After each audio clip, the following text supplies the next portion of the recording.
Okay. Share.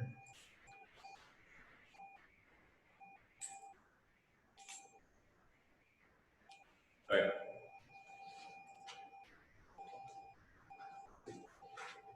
So the mills tax is obviously going to be short. We had IOD police reimbursement that our insurance changed, so that changed as well. So we're going to have a shortfall there. Medicaid reimbursement that hasn't all come in yet, but that will also be short as well. We assume when it all comes in. Penalties and interests on demands and fees. A lot of that collection comes in May and June, not so much in May this year because we weren't penalizing people.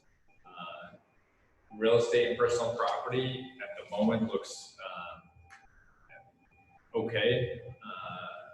The interest income is a little bit above the budget, and the marijuana post agreements is a 50,000 above the budget as well. So overall, it's going to be a close year, but we hope that the revenue budget will come in very close to what we had set. On penalties and interest,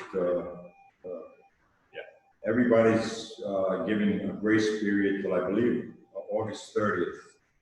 Are we going to give a grace period, or we're going to charge them penalties and interest if they didn't pay? Yeah, so we gave a grace period to June 1st. June 1? Thank you. On the expense side for the FY20, unemployment is kind of an issue all year, but as we work through the furloughs, we talked about this last time, that any money we're saving from the furloughs was going to be put towards the unemployment budget. There's a little bit of savings in school transportation. That's, buses weren't running. We had savings in electricity and the other utilities. That did not transfer to the All right, this is the last slide anyway, but then okay. There's enough savings in the utilities that we plan on using that to cover the snow and ice deficit. And we still have the FinCom reserve, which we haven't touched, which doesn't look like we'll need to. That'll be good, because if there is any shortfall on the revenue side, the savings on the expense side will help bail us out. Any questions on any of that?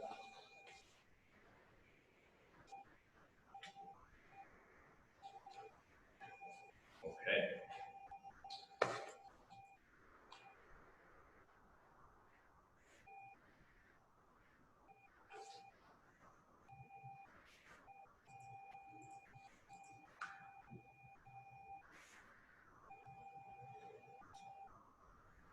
So you want to go to the next item? That's all I have for the 10 minutes. Okay, I just have a question on the budget report. This building grounds maintenance, I thought we consolidated that all under public buildings, but there are line items in the different. Is that for some other type of building? Yeah, we had consolidated all of the utilities into public buildings. They still have a small budget for like minor repairs each of them. Okay, so that's what that question is. Okay. Thank you. Through the chair, I have a question on how are we looking on unemployment? I'm assuming a decent amount of the town had to file for unemployment. Yeah, so there's a lot of people that were put on furlough. I mean, the savings obviously from them not paying a full salary, we save more than that than what they're getting paid out for unemployment. We actually haven't, I don't think we even got our March unemployment bill yet, so it'll be interesting to see when those all come in, how it affects the overall bill. Through the chair, there was also a note that there was a lot of fraud going on. We witnessed there had any claims that were fraudulent for people that are working. There's some that we have questioned, and then we have a consultant who their job is to test all those. So. Okay. Any other questions on the budget report? I'd like to ask one on the legal expenses. We appropriated 90,000, spent 67,000. If most of our legal expenses are insurance company being taken, their legal legally taking them over those 4 major cases, how did we spend $67,000 on legal expenses? I mean, actually, $67,000 in legal expenses is really good. So I mean, we in the past usually spend $120,000. I'm not sure what exactly has gone into that. We might have paid some of the deductibles, so some of the insurance counsel within that $67,000. Yeah, but we've been inoperable for close to 5 months now. We should have no legal expenses.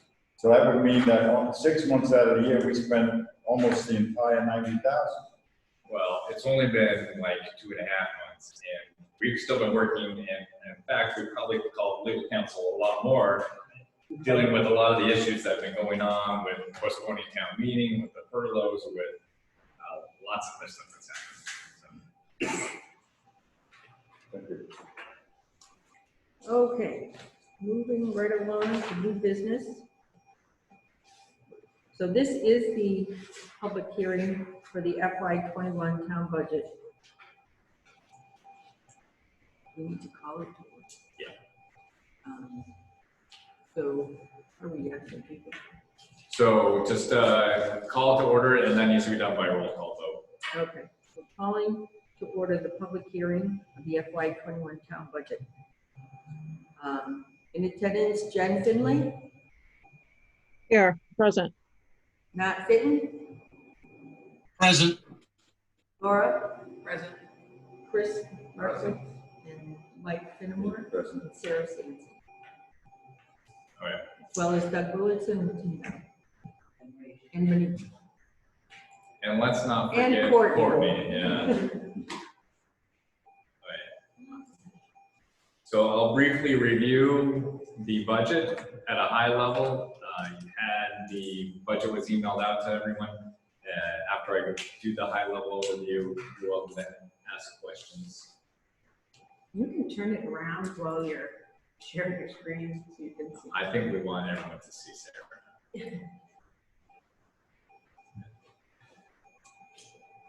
But, okay,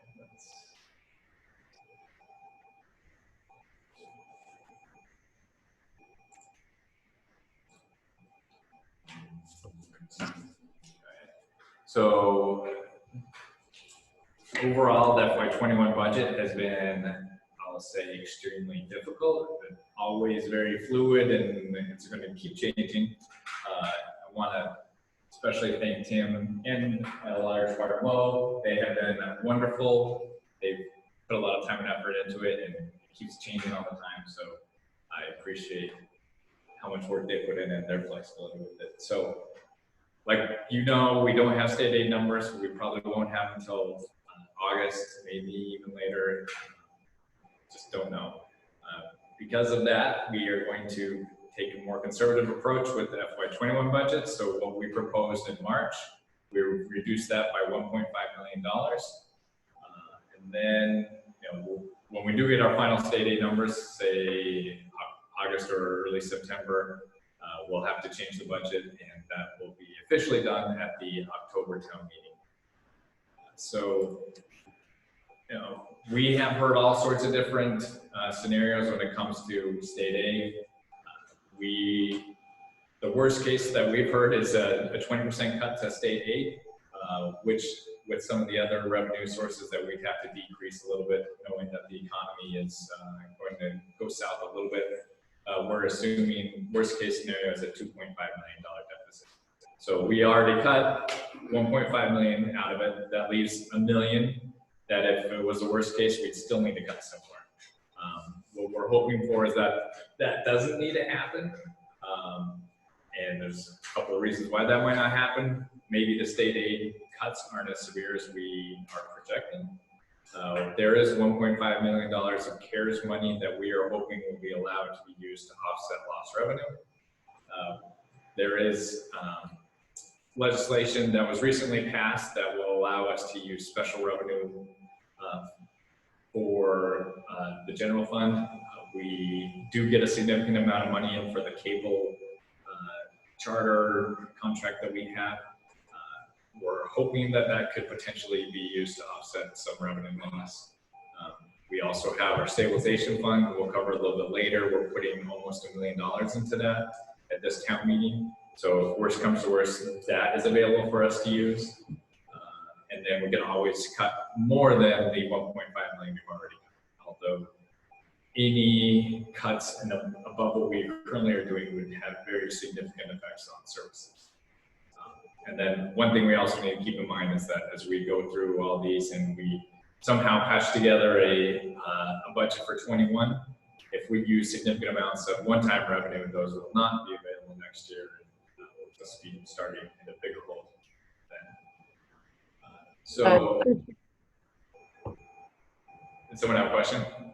Yes, I have a question.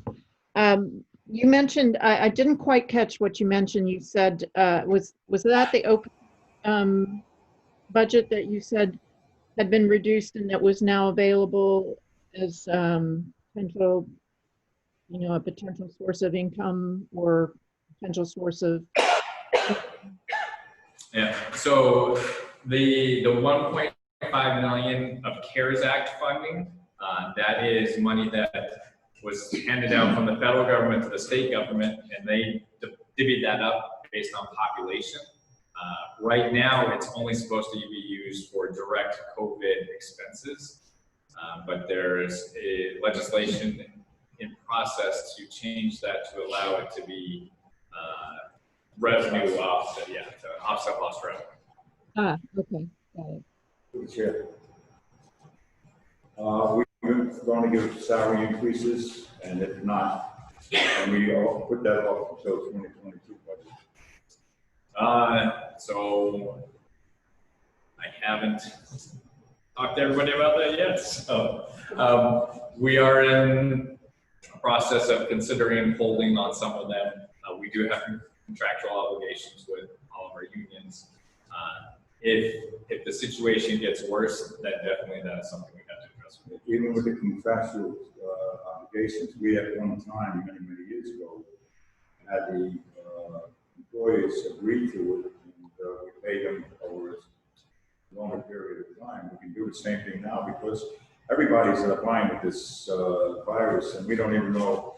They're predicting it's going to come back. We're hoping it never comes back, but there's too much of a shortfall. You say 1.5 million, that could be increased by another $1.5 million, $2 million. I mean, there are a lot of things that could fluctuate quite dramatically over the next couple of months. Right now, we have all the union contracts as currently negotiated. So it is a possibility that we go back and reopen those and adjust them, especially if there's going to be more cuts needed. But right now, we can fund the union.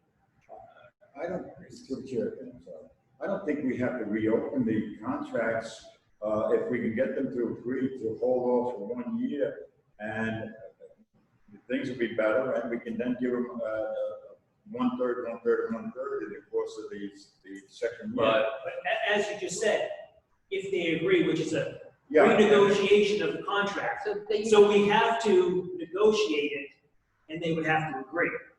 But at this point, Michael, what Doug is saying is that going with this budget that we have and not knowing what those state numbers are, there's no need to panic at this point. If there is another $1 million to be cut, then yes, we will probably have to call the unions together.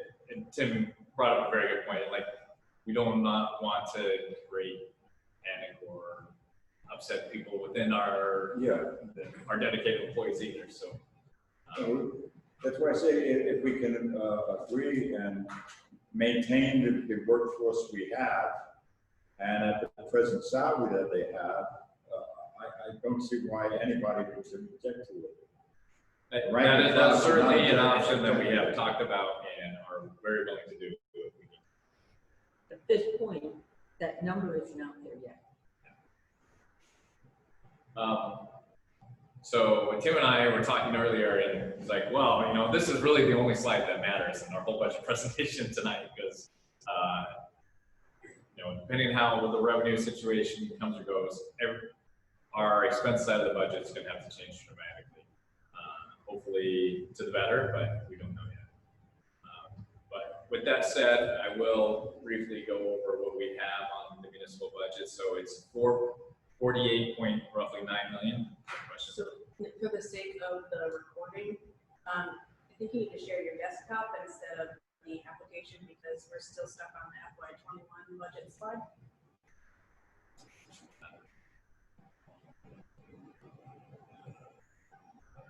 Your screen share.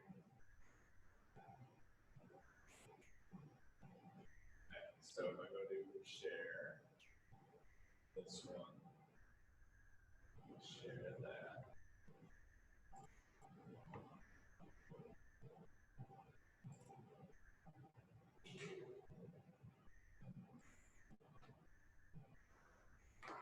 That work? One revenue building slide. Yeah. There you go. All right. Oh, no, it didn't work.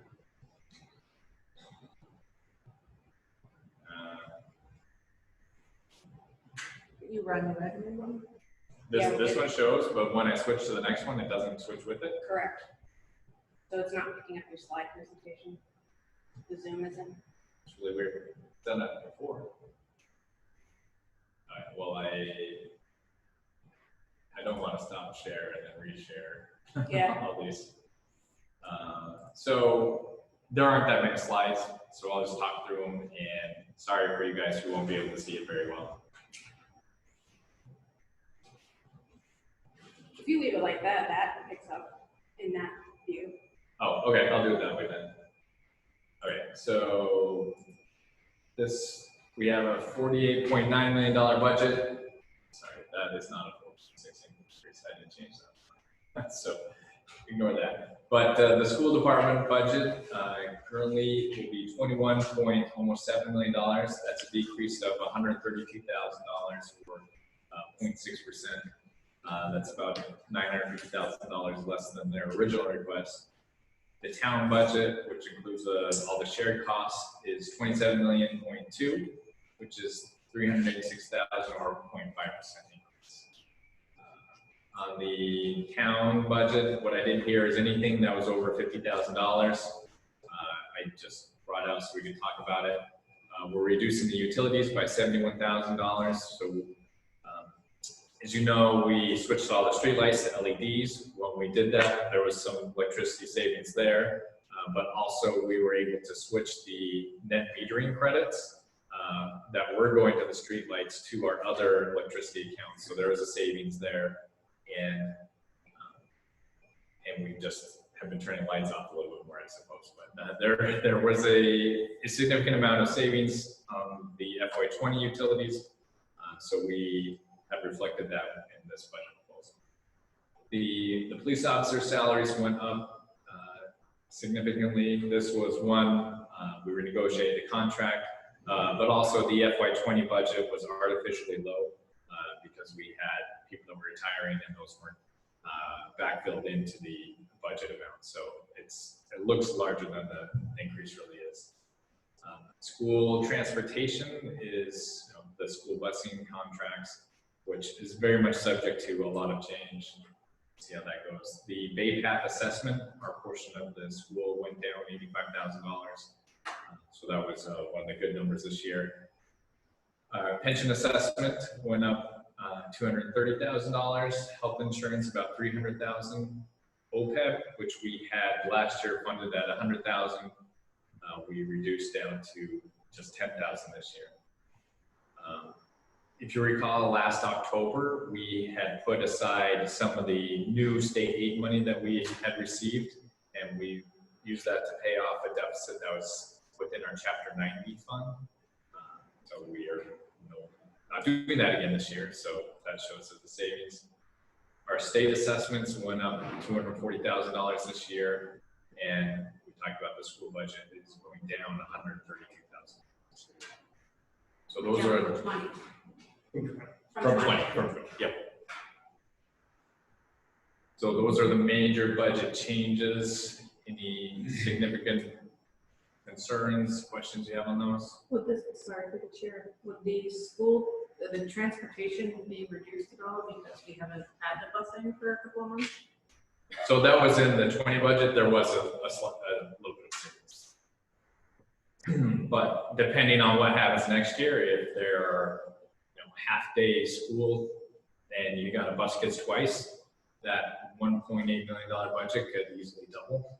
Which hopefully they don't do that and we can find there'd be another way to do it. But that is an area that could change significantly. Now, Doug, regarding the bus contract, I understand that they took a reduction this year, but because we were already under contract, so you kind of negotiated that reduction. Going into FY21, is there any flexibility in that contract? I'll let Mo answer that. Well, we're pretty certain that we're gonna be going back to school in the fall. Okay. So, right now, there would be no reduction in the contract. If anything, we're keeping our fingers crossed, but we would expect an increase. We're locked into the pricing that we have, because we're under contract. Our concern is if they have to do additional runs, if we can bus less kids on the bus. That's gonna require more buses. Those are kind of our concerns, or if we're doing double runs, or how that's gonna work. But the transportation company is very good, and they're always willing to work with us. We just don't know. We don't know what it's gonna look like. So we're kind of in a wait and see pattern.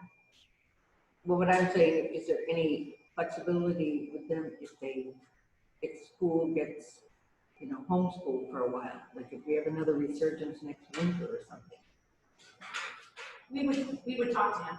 If you're saying we shut down like we did this year? Yeah, I'm just Yeah. wondering if in the contract you've included anything. No, because we're still under the same contract. Oh, okay, that runs through till, 2022, I think. so it's a multi-year one? Yes, Okay, yes.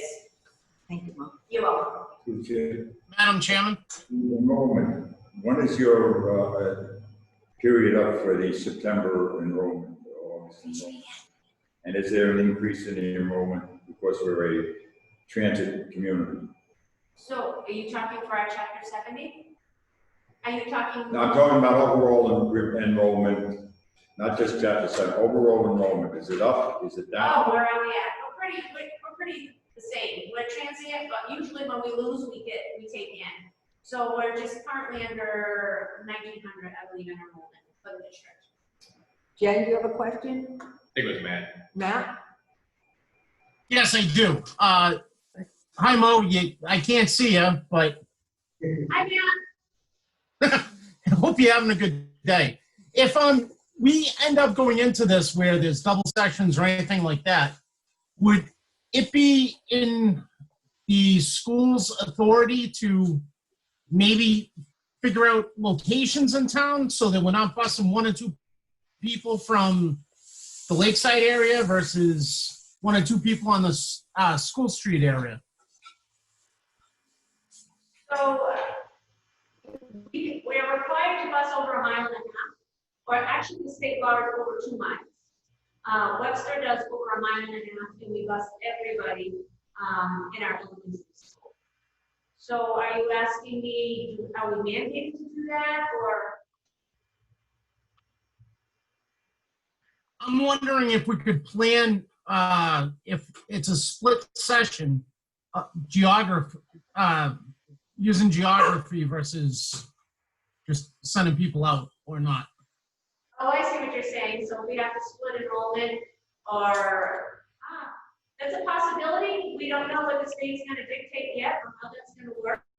But I'm sure once it's come, we're going to look at all options.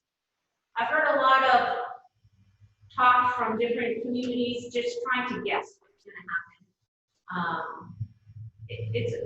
Right now, it's just really a guess.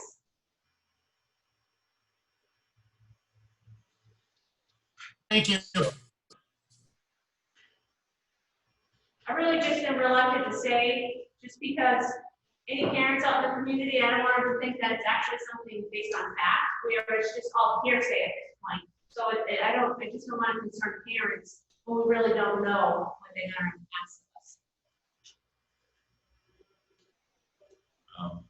I'll ask Tim, he did all the work, so do you have anything you want to add? Particularly, and I think you said it, probably it was busing transportation and our revenues, and what, that's gonna dictate most of what the budget is for next year. And unfortunately, it is a wait and see.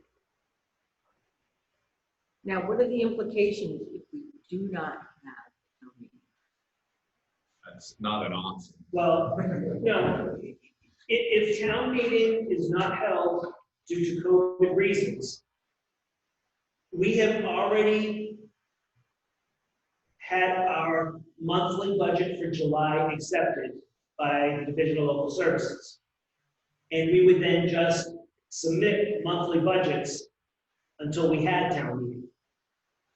If we have town meeting and don't vote the budget, that is a problem. That's where the problem is. So if we open town meeting and we have to come up with a budget. Okay. Could I ask a question, Tim? If we open town meeting and approve the budget and go to a 112 budget after that, will it be the 112 budget of 2021 or 2020? So if we vote the budget at town meeting, that is our annual budget until we vote a different budget. The 112 budgets are null and void.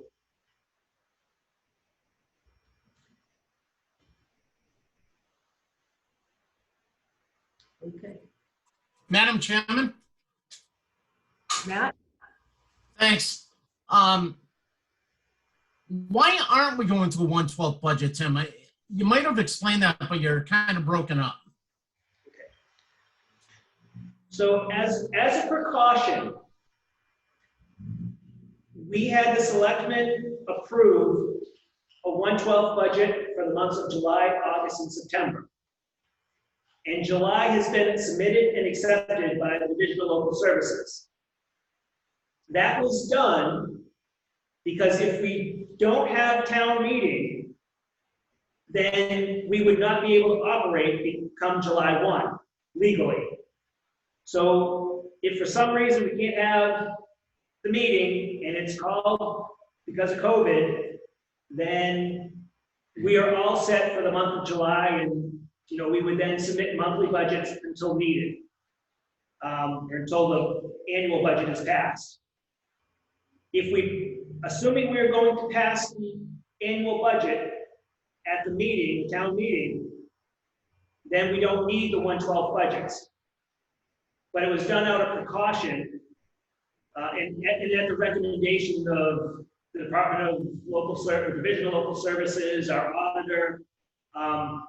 Pretty much everyone was saying, do this in case you don't have town meeting. Yeah. And Matt, I'll add that we get to the same place. We are still going to be spending as little money as possible in the first few months until we realize what the budget situation really is going to be. Excuse me, did I hear you correctly? You will run it 112 for July and August? No. We will be spending as little money as possible in July and August until we know what the budget situation is. Through the chair, how can you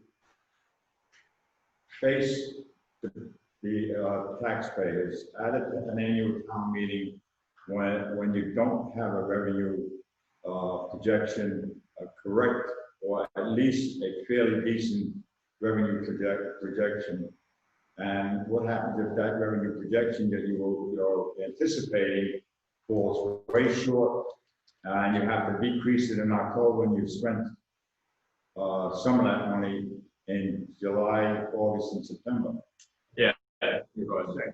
First and foremost, Mass General Law says we have to adopt the budget before July 1st. COVID would be one of the allowable exceptions. So the reason we're doing this is because we legally have to. So next, since we have to have a budget, unless it's delayed because of COVID, we are doing our best to estimate the revenues for next year and related expenditures. It's our jobs. We have to do it. Okay, let me back it up a little bit. so my brain operates at a slower pace. I'm gonna come in with a $48 million budget, anticipating that my budget's gonna be $48 million. Then I go to town meeting with $45 million budget, and then increase it $3 million in October. It'd be better, more advantageous for me to do it that way, get a budget passed, than to give them the $48 million budget and then have to decrease it in October. No. Why? Because to do that, you would have to eliminate a lot of positions, which would cause a lot of anxiety. You wouldn't have to eliminate anything until October or November. Oh, no. No, you would. If you're gonna cut that much, we got a plan to. And there's no way to eliminate or decrease the budget that I can see of without actually, we have to plan that, and then if we have to cut, we cut. And Mike, we are doing what you're kind of inferring, that we took the higher budget and we have reduced it down, because we don't know, there's some uncertainty, so we have them. In fact, and I'm probably gonna cause more questions, but the July, August monthly budgets are, we're spending the same amount of money whether we do it in a monthly one or we do it in the overall budget. We're spending as little as we possibly can in those 2 months until we have a final budget. So we get a number. Yeah. Well, I know the expectations are the country's going to come back full swing by November or December. But that doesn't mean it's really going to happen. They're anticipating it. Doesn't mean it's going to happen. That is correct. And what Doug is saying is we don't want to create chaos within what the structure that we have until we absolutely have I can't see it in the Labor Party office. I may be wrong, but I can't see.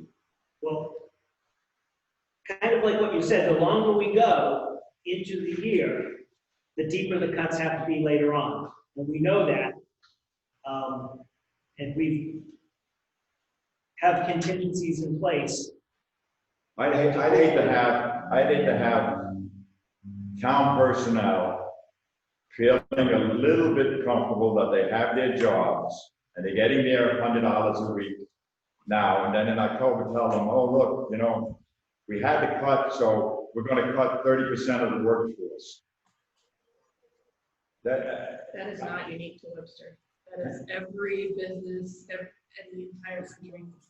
What is better, Mike, to cut them now and say, don't know if we're going to bring you back? Well, I didn't, like I said, I don't believe we have to cut anything right now. Madam Chairman? If you want to reduce the budget that much, we do. I mean, at least in my opinion. I'm not sure about. No, it's for sure. Yeah. If there's anything more than what we have already done is people. Madam Chairman? Matt? I have 2 questions for the town administrator. So first of all, with us being an oversight committee and watching over what is going on by the professionals, I'm just asking, Doug, are we headed in the right direction with what you presented, you and Tim?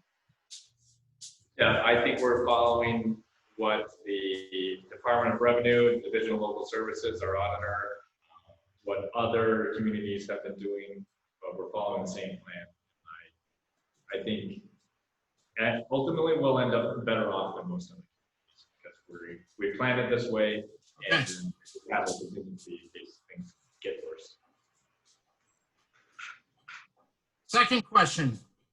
Are you putting in a hiring, not a hiring freeze, a spending freeze for the first 3 months and all expenditures end up having to cross your desk?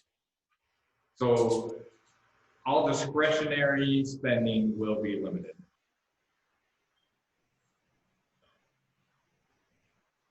Yeah, Tim and or I, somewhere in the process, see that. Great. Madam Chairman, motion to approve the town administrator's budget is set. So he said he moved to approve the budget instead. So you should, before you do that, you should ask if there's any public input. Is there any public comment? Thanks. Hearing none? Matt, you want to make your,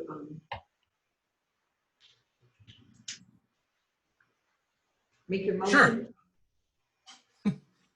I make a motion that the Webster Finance Committee approve the budget as is, I second. set forth by the town of Minnesota. I'll second. Any discussion? We have a motion and a second. All those in favor? So yeah, roll call. Jen Aye. Fitton? Matt Fitton? Matt, Aye. thank you. Laura? Yes. Chris? Yes. Mike? Yes. Sarah? Yes. Motion to accept the budget as presented has been accepted. We have Ruth Ann and Mo still here. Do we have any specific items with the school budget?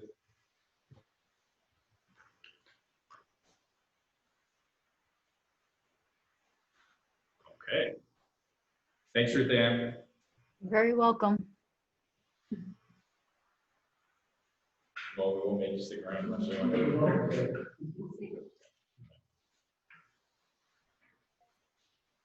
So town meeting articles. Just real quickly, they have to take hold of the school budget. No. They voted on the whole.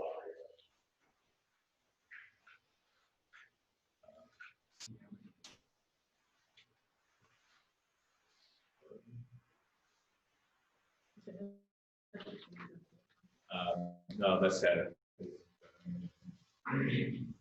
And Matt and Jen, I will share my screen to go over what we're looking at right now. Thank you. One second.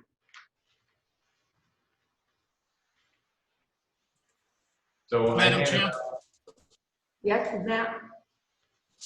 these are the same things that got sent out via email earlier, correct?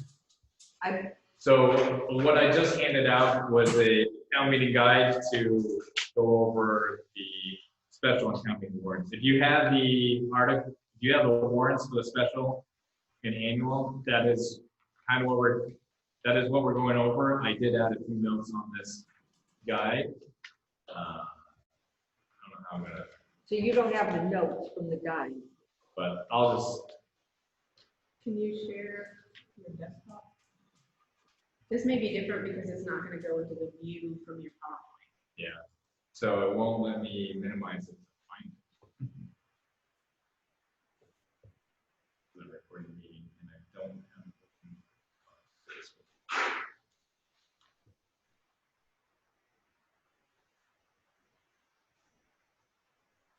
Yeah, they don't need to see. Hi, Doug. But that was the latest. That's a really nice tie, Doug. Thank you. Courtney, you don't turn it easy. Is anyone else hot? No. All right. We'll try this again. We're going to share that one.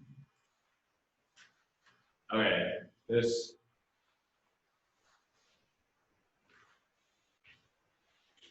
All right, Matt and Jen, you can see the screen?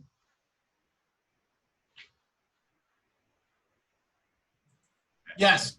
Yes, Okay. we- Okay, so I'll go through all these articles. I have been very presumptive and I put in a recommendation from the finance committee already, but if you want to change it, that's fine. So we have some prior year bills. We have one from WB Mason of $172. Can I ask a quick question? How many of these did we already vote on? We haven't voted on any of these. Oh. This is it. The sewer enterprise fund has some prior bills, $7,500 worth. A lot of those for electricity, which, you know, $7,500 seems like a lot, like how did they not catch that? But when you look at their overall budget for electricity, it's actually not much. Water, there is not any prior bills. The Article 4 snow and ice deficit, we're covering that from the utility savings, so we are not going to pass over that out. So do you have a figure for that, what the deficit is? I keep saying 68, but It was around 60, a Is little over it in that 60 grand. schedule? What's that? Is it in that schedule? Yes. It was just over 60 grand. so Article 5 is the appropriation for town capital projects. So we have, the first one is the town's local match to the park grant that we received last year, so $188,000. That's, we got roughly $340,000 from the state, and so that's our portion of it. The next two are school department ones. One, Memorial Athletic Field, bleachers and stairs. I don't know if you've seen those bleachers, but they should have been torn down decades ago. So they'll tear those down and we'll buy some big mobile aluminum ones. Use them there. Also, we'll build a staircase from Parkdale Elementary up to the field so that they can use it for their classes. Tennis court, refurbished that at the high school. So you can ask more questions on this, but this will, one, save us from doing a more extensive full depth reclaim on the tennis courts in the future. Also, right now, if it gets any worse, we're likely not going to be able to hold home tennis matches here, so that would be an additional cost to send our high school tennis students to other places for all the matches. And it is not an eligible cost for, we were able to redo the high school. So there wouldn't be the state's portion. The state wouldn't be paying for anything. The next ones are all police departments. So dash cameras, this would be, make all the dash cameras in all the police vehicles newer, the ones that are currently there. Well, the older ones have been out of production. There's no more equipment and vendors to service them, so it'd be good to have them all together. This next one, replace police vehicles. So what we want to do is move to a system where we are paying for our police cruisers out of cash on hand rather than leasing these. We'll save a little bit of money that way. So we're setting aside a little bit of money here so that in future budgets, you know, at one time, if we ever going to do this, we need to have to pay off some of the existing leases. So that'll give us some money. And then the police station, when they built the building, the key fob system that they had was actually already out of production.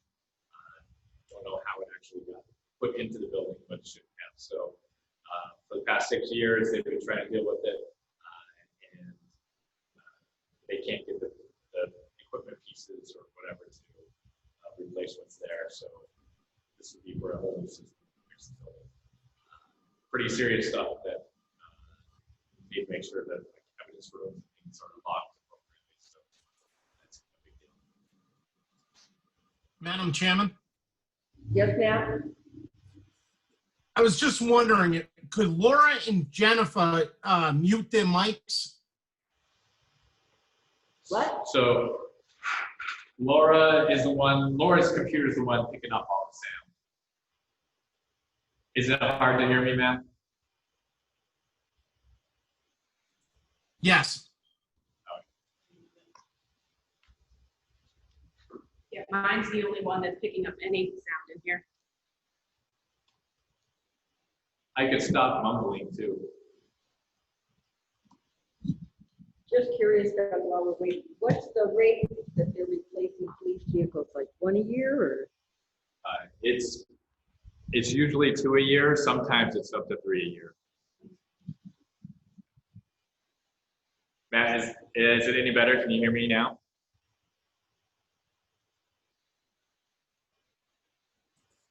Yeah, it's a little better. I think it's better. Thanks, Laura. Walking around a boom. Okay, so Article 6 is appropriate from retained earnings for the water department. So this is $130,000 for engineering to reline or replace water mains in town. Specifically, it would be Whitcomb and Lincoln and Nelson Streets. And then there is a $75,000 for an asset management study. This is actually being reimbursed from the state for the vast majority of it. We'll actually only end up spending $15,000 out of our own money. The rest will be paid for from the state. Next, Article 7 is appropriate from sewer retained earnings for infiltration and inflow study. So this study has been kind of a 2.5-year process.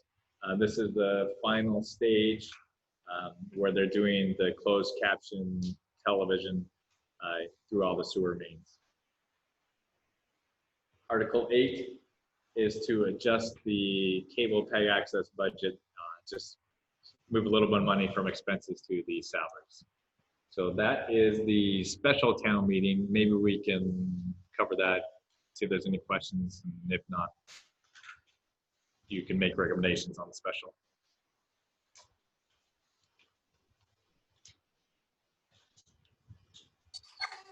Madam Chairman, Yes, ma'am.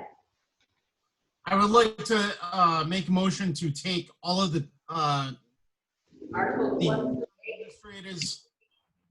Can you hear me? Yeah, we can hear you. So what's your motion? I'd like to make a motion to take all the town administrators' suggestions for the finance committee and make them as approved. Or motion to approve, Was that a second? whatever. I think we want to reword it that we want to make a motion to approve Articles 1 through 8 as presented. Roof. Is that okay, Matt? Sure. Yeah, whatever you said. All right. Seconded. Any discussion? Hearing none, do the roll call. Jen? Aye. Matt? Yes. Laura? Yes. Chris?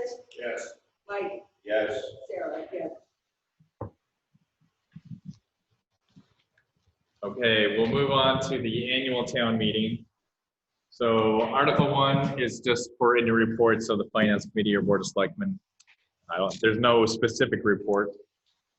Article 2 is the general fund budget, which we just covered. Article 3 is the water. Sorry, Article 3 is sewer, which we have not covered yet. Let me pull that up on the screen.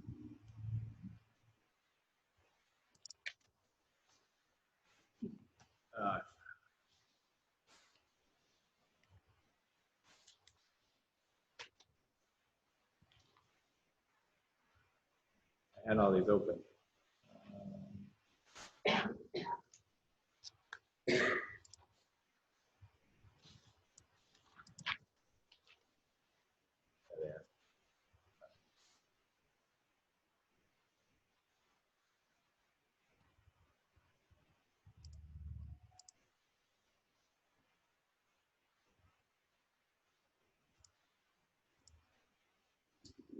Okay, so this, none of you have this, so you'll need to look at this a little closer.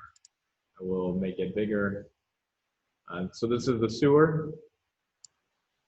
And the sewer budget, yep. So it is going, scroll down to the bottom. So overall, the sewer budget is increasing to $4.4 million. Well, actually, it's going down from the existing $5 million. So that is because some of the debt has expired within the sewer department. I will point out that the indirect costs increased quite significantly for the sewer and water department. What we did was we included the retiree health insurance benefits that are being paid out from those, for employees that worked in those two enterprise funds. We're now charging it back to those funds. So that increased it fairly significantly. But no real changes other than those on the water and on the sewer budget. And let me stop sharing this and go into the water one. Madam Chairman, he's not getting off this easy. May I? Well, we'll go back to it. Yeah. So we can find what it is. All right, so here's the water. Stay on sewer a second, please. But we'll go back to it. I guess, You can't flip that. actually, I probably can. There you go. So it works on this, not on PowerPoint. All right, so water. Scrolling to the bottom.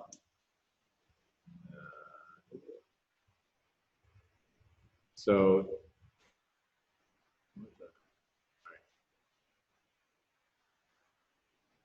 the 20 budget is this column. So 2.6 million up to $3 million. So that increase is almost all related to the debt for the new water filtration plant. All right, go ahead and ask your question, man. Go back to sewer, Matt? Doug, just out of curiosity, both of these departments, water and sewer, are enterprise funds. Why did we furlough these employees when they're paying, the bills are being paid? Well, a few things. So one, they're all in the same DPW collective bargaining unit. So, you know, to make it consistent across the board for them, I think it made a lot of sense. Also, there is savings for them in these departments, and there's certainly going to be some people that are not paying their water bills or sewer bills because of COVID. So there's going to be a little bit of a loss in revenue there. Tim, do you have anything else? I think if you go back to when we were first looking at this, kind of like now, there was a lot of uncertainty. We didn't know what was going to be open, who was going to be working, and I'm not just talking the town, I'm talking across the state and across the nation. So when we were looking at this, we were looking, a lot of businesses are shut down. So there wasn't as much work, and even like suppliers and getting products. So there was only limited work, and so the thought was, or the understanding was at the time, is there isn't the work there for them to do on a full-time basis. And as such, that's why that's why the furlough included those employees. Well, and probably the biggest reason of all is we were trying to keep people safe by not having them come to work and eliminating their shifts, and not having everyone come in at the same time. So if one shift got sick, then we'd still have another shift to be able to come in and do all the work. Would we have brought them back a little sooner if they had been on furlough? Maybe, probably not. I mean, Yeah. Anyway, does that answer your question, Matt? Yeah, great answers. Thank you. Yeah. I always have a quick question. Sewer and water, when are we going to finish sewering in the rest of the town? It's only been 50 years since the town was promised to be totally sewered. So I can talk to the water or sewer superintendent. The vast majority of the town is water and sewer. We were always told, and we always run under the presumption that the more people on the sewer and water, the more revenue coming in, and the less it would cost those people that are on sewer and water.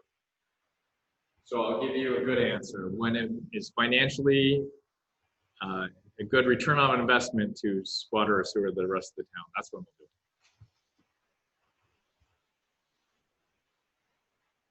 All right. Any other questions on the water sewer budgets?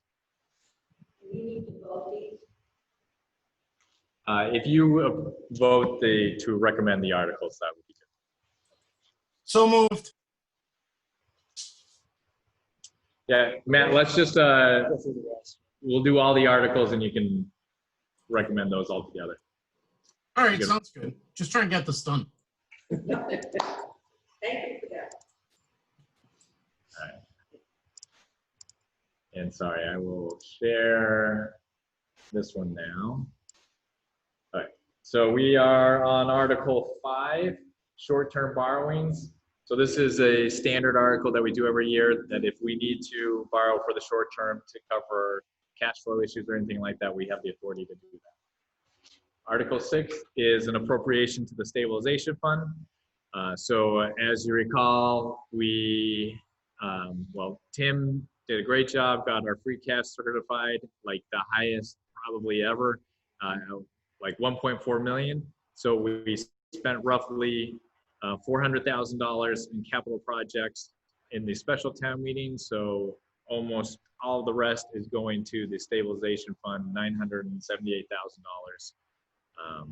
So that is great news. That will leave it for us if we have a bigger problem in FY21. That's a potential source of revenue. But also it puts us at above the 5% threshold that we were looking for to get our stabilization fund above. Article 7 is the revolving fund, so we just have to approve these every year and a spending limit for all those. These are similar, or what we roughly have spent in 20 or expect to spend in 20. Article 8 is to create a budget for the cable access. This is very similar to what this year's budget is. Article 9. Madam Chairman, Yes, ma'am. Doug, can we go back to the revolving funds? Yep. I thought you wanted to get done with this quick. I do, but you're raising some questions. Yeah, So, yeah, that one. The recreation fund, is that taken into account that we're not having 4th of July fireworks? so the fireworks is an expense from that we pay out of the general fund. So the $85,000 is for operating, it's mostly the beach, but there's a few other recreation activities that go through that as well. But don't we get gate receipts for the 4th of July that we're not going to have this year?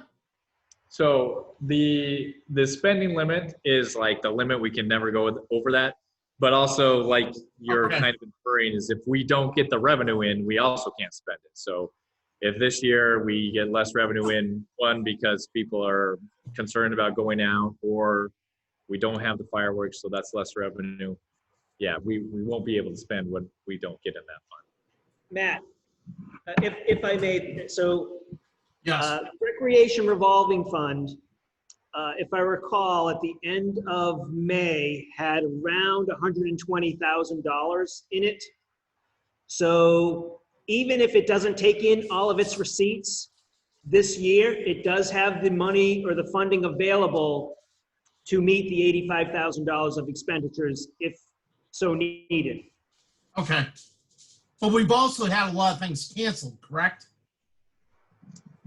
Right, yeah, so with cancellations, that's less that we're spending out of the fund. Okay, thank you. Right, so Article 9 is to authorize the sale of a portion of 26 Park Road. So if you look at this map, this is the town's current water tower, and the town owns this whole parcel. So this part in red, there seems to be no real purpose to holding on to it. So we solicited proposals. We got a proposal to purchase it for $250,000. The purchaser intends to build 9 single-family homes on this lot. When I did the math and assuming, a median home, not a median, but a mean home value, that would bring about $36,000 of revenue in each year. So not only do we get the money up front, which would have to be appropriated by town meeting to expend it, but we'd also be getting additional new growth from the new houses. And these would be just single family? Just single family. So, yeah. Any questions? That's kind of like the big exciting one. So if this is not exciting, the rest will not be either. So Article 10 is the owner of this parcel wants to donate it to the town or conservation commission. It's not very big and it's valued at less than $5,000 and it only brings in $78 in taxes annually. 11, the town owns this parcel at 0 Gore Road. And we would place a conservation restriction on it as well. The Conservation Commission would like to make it more available for passive recreation, put trails through it. Article 12 is to accept the donation of property on High Street. So this here is is Main Street downtown. This is High Street. This is School Street, and the railroad tracks over here. So the owner of these 4 parcels is willing to donate them to the town. And if it all goes forward, we'd eventually like to put a small kind of passive park. One of the elements we would do there is a dog park. So we fence in a little bit of it and include some tables, picnic tables and benches. So that would be the plan there if it went forward. Article 13 is to request additional liquor licenses. So we've had a lot of interest in our downtown lately, and restaurants specifically have wanted to go in. They need liquor licenses to be able to run their restaurants. So we're requesting 2 malt and wine and 2 full licenses. Those aren't specific to the downtown area, but they just be available throughout town. Do you have a general idea what the status? No, these would just be new ones that would be available for any new restaurant or establishment that would want to come into town. Everybody in town already has a remote license. There are people who have already requested them to us, but we don't have any available. To the chair. Yeah, Could we go back just in general on the parcels of land that are being donated to the town? Not the one that the developer wants to build houses on, because I'm assuming that one he would be responsible for any remediation. But let's say the one next to the railroad tracks here. What kind of potential pollution remediation would be involved in developing that as a public space? Yeah, so this is, it's been one of our nuisance properties in the past. We'll try to be sensitive, but we've had people kind of camping there in the past, and it's been a dangerous area. So by us donating it and clearing it out, making it a park, we are hoping to improve the whole environs down there and make it a nicer place. And that's why the lady is willing to donate it to the town, because we made her clean it all up last summer, or maybe 2 summers ago, and it was expensive. So she's, I don't want to deal with this anymore. So she's willing to donate it to the town. So is there any EPA requirement? There's no, yeah. Like no underground storage tanks, anything like that, that things that need to be taken out for soil improvement? No, we will, there's not. Okay. Had there been structures on it prior? There is one area that used to have a foundation down here. but I think it was just a garage. Through the chair, this is where the tents are. Right? Yeah. So do we have a plan for helping the homeless that are living there? So I haven't seen any down there this year, so I don't believe there's anything in there right now. Good question. The two liquor licenses for all alcoholic beverages, we had a dispute a couple of years back with Price Chopper, and people felt they would be putting the local smaller liquor stores out of business. I noticed there are 3 or 4 convenience stores selling liquor. How many liquor store licenses do we need for full service liquor? Yeah, so these are pouring licenses. So they would only be for eating and drinking at the establishment, not a package store. 2 licenses for the sale of all alcoholic beverages. That's what I see here. It is. To be drunk at.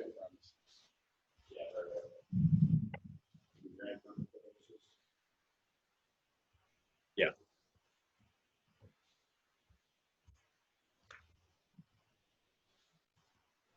So, Jen, did we answer your question on all the properties?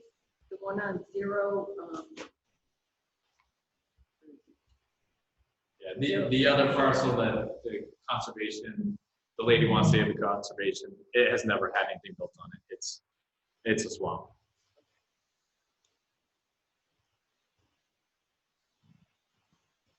Are we good? Article 14 is to request special legislation to remove the police department from civil service. If you remember, we removed the police department from civil service in January with a vote of town meeting. This would just make it, I guess, more official, like belts and suspenders, so that if anyone ever wanted to remove them put them back into civil service, they would have to go through the same process and they'd have to get special legislation. And the next one, adopt the Molen rule.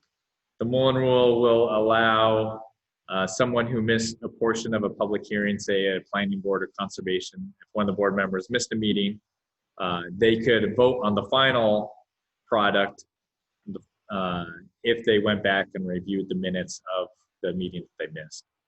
So sometimes like ZBA or someone will kind of run into an issue where something goes across 3 meetings, but a different person was absent in each one, and so there's not a quorum to actually vote on the final product. So that takes care of that. And Article 16 is non-criminal disposition for wetlands protection bylaw. So these are the existing fines already laid out for protecting the wetlands, but by creating a non-criminal disposition, if we were to enforce it, it means we don't have to go through the court system. We can just fine them and do it on a town basis, not a legal basis of the court system. are these in the bylaws now? Yes. So through the chair, so if there are Massachusetts laws for this, and are we able to find people that Right. So use this now? yeah. So this is there is already an existing bylaw for wetlands protection. It's 6364G. So that is, it lays out these violations and penalties for the violations. So to answer your question, if they're violating a state law, that would be separate, and it would be, the state would have to enforce it, or we would enforce it on the state's behalf. That would remain a criminal disposition. This would be non-criminal, and so we could enforce this on our own. So what usually happens is with minor offenses, like towns in the past wouldn't go after them, because in order to do so, they would have to take them to court to enforce the fine. And then it's like $1,000 to pay the attorney to go to the court for the day. And it's not worth the $50 fine. So this will just allow us to fine them not to go through the court system. Okay, but as a person being on the lake, if this is gonna make it easier to just lay fines on people who may or may not even know if they're in violation. It would make the enforcement of the fine. The ability to, the ordinance is already, the bylaws already exist, so. But it doesn't say anything about notice or anything. The section 63.6 OG does. That. They should know based on their property that the wetlands are up. Madam Chairman, Water changes. Yes, ma'am. just a question, Doug. Is this for the professional in the office that does wetlands? Right, yeah, so this would allow the conservation agent to issue a fine. Well, I mean, she already is able to do that, but instead of dragging it out through the court system to enforce that fine, the person has 21 days to appeal the ticket, and if they don't do that, then it's enforceable. So the members of the Conservation Commission are not imposing this fine, correct? Sorry, can you repeat that, man? The members of the Conservation Commission are not imposing this fine, correct? The agent will be acting as the agent of the commission. Thank you. Sorry. I stepped on you, Matt, I'm sorry. 21 days to appeal and correct, or just 21 days to appeal? So you have 21 days following the date the ticket was written to appeal it. So you appeal, then you could have additional time to correct.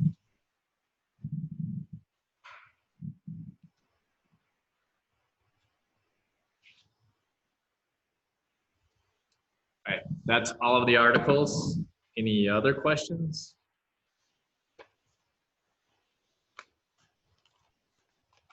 Yeah, I have one on the certain positions on the civil service. Do we have a list of the positions that are exempt? In the police department, it's Yeah. every position in the department.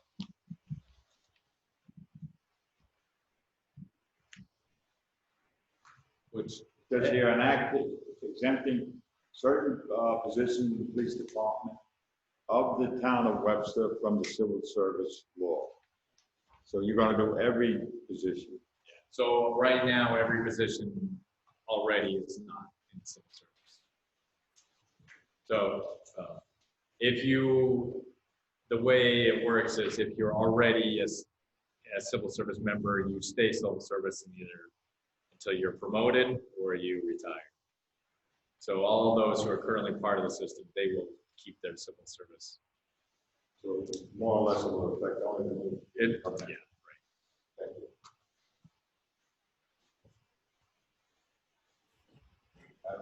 Chairman, I hope we accept the article as presented. And Is there, recommend approval. is there a second? Second. Any discussion? I am just wondering on Article 16, it says it was a recommendation by the Board of Selectmen, that it has to do with conservation. Right, so it's the town planner, which oversees conservation, submitted it and requested the Board of Selectmen sponsor it for the town meeting. Have we been having a problem assessing fines? Is that the issue? Just most of our other fines for land use violations are already non-criminal disposition. So this would just make it consistent with all the others.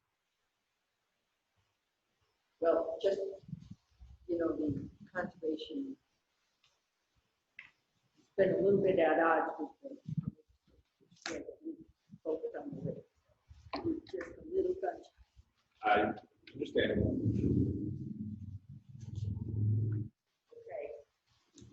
Okay.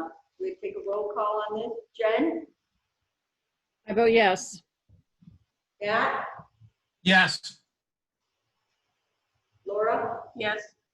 Chris? Yes. Mike? Yes. Sarah? Yes. Before we adjourn to 27. There's gonna be a confirmation meeting on the 22nd that might affect the town meeting.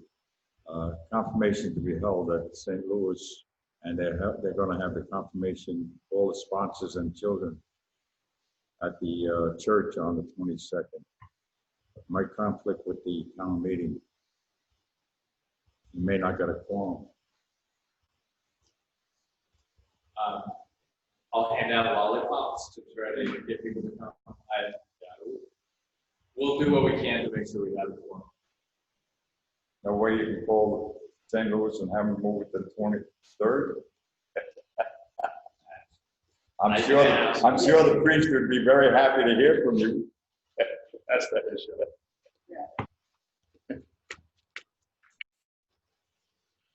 Usually confirmation.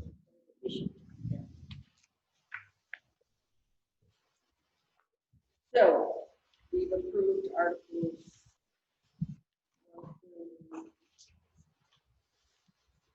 6. All right, next. Any FY '21 COVID update? Nothing. I haven't submitted all the bills, so the number hasn't really changed that much. I sent out today a little narrative for the Finance Committee report.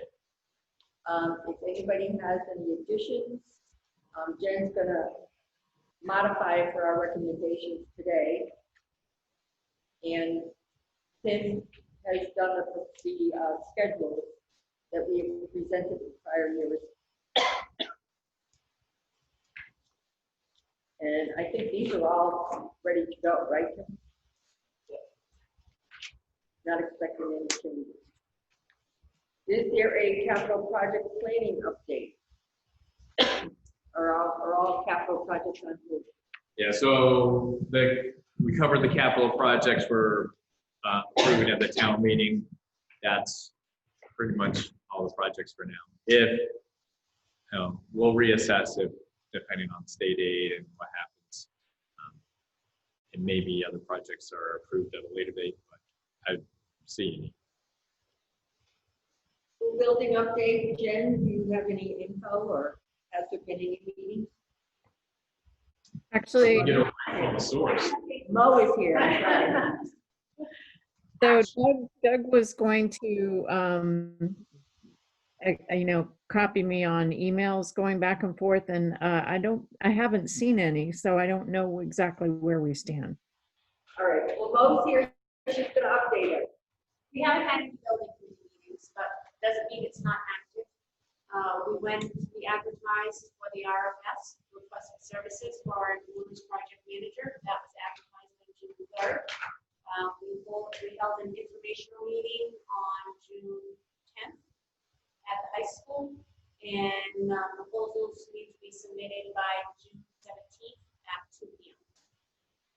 All those for The owner's project manager. We have a small committee that will be an OPM committee, which is a subcommittee of the building committee that will work to open the RFS and summarize, get the top 3 to 5 candidates to bring back to the building.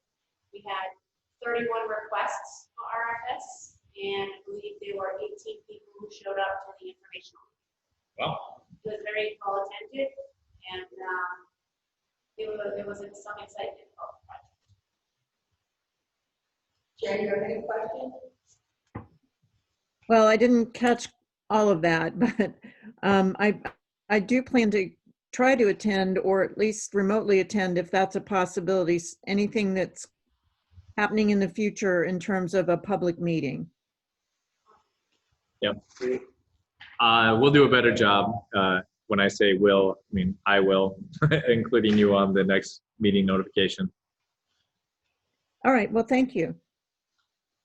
And on the audit committee, the audit was presented at the board of selectmen meeting. I don't recall the date. Probably May 11th. 11. And one thing that the auditors did say that is we are very fortunate, this town is, to have somebody of Tim's caliber as our town treasurer. So kudos to town accountant. We have a good treasurer. Yes, but it's town accountant, absolutely. So we are finished with our meeting. When do we want to set up our next meeting? Madam Chairman, I have something I want to bring up. Yes, yeah. It's not on the agenda, sorry, man. Yeah, sorry, Doug, but here it comes. Last weekend, we had a protest in town. How much did that cost us? We had what? The protest. Okay. Man, I would have to look and see how much overtime was expended. Okay.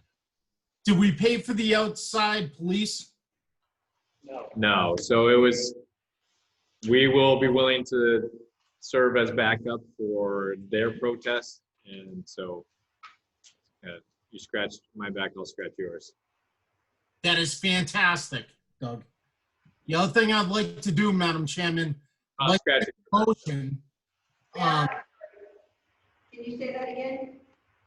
I'd like to make a motion that I'd like to put praise on both the police department and the town administration for both a peaceful protest and what they did. Meaning the chief, and we need to stand behind our people. Yeah. So I don't think we want to make a motion. We just want to profess that we are standing behind our police and our administration regarding this matter. I'm sorry, you're breaking up. I don't think we want to make it as a motion. I just think that we just want to acknowledge the fact that we stand behind our police and administration regarding this matter. If that's what everyone is Well, looking to do. okay. Sounds good. Because what would the motion be for?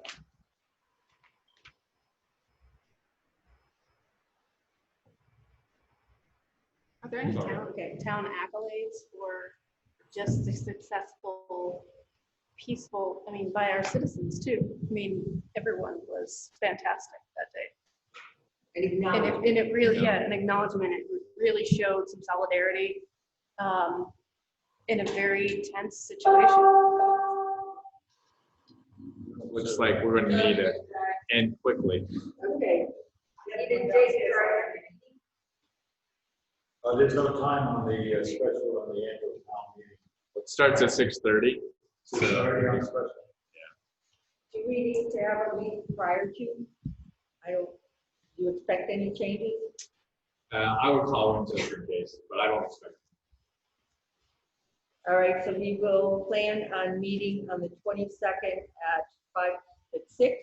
The town meeting starts at 6:30, so yeah, 6. So 6 should be fine. So 6 o'clock, the 22nd. Can we meet in Bartlett at the usual spot? Winnie, do you think we'd be able to meet in Bartlett at the usual spot? I don't know, how far is that away from the gymnasium? Not too far. Yeah. It's just next month. Okay. All right, so next meeting, the 22nd. I'm sorry, I will not be there. I will be in Charlotte, North Carolina next week. Oh, I'll be at the rehearsal for the confirmation. okay. Then our subsequent meeting to that will be July then. Tentatively scheduled for the 9th at 6 o'clock. That's the first Thursday.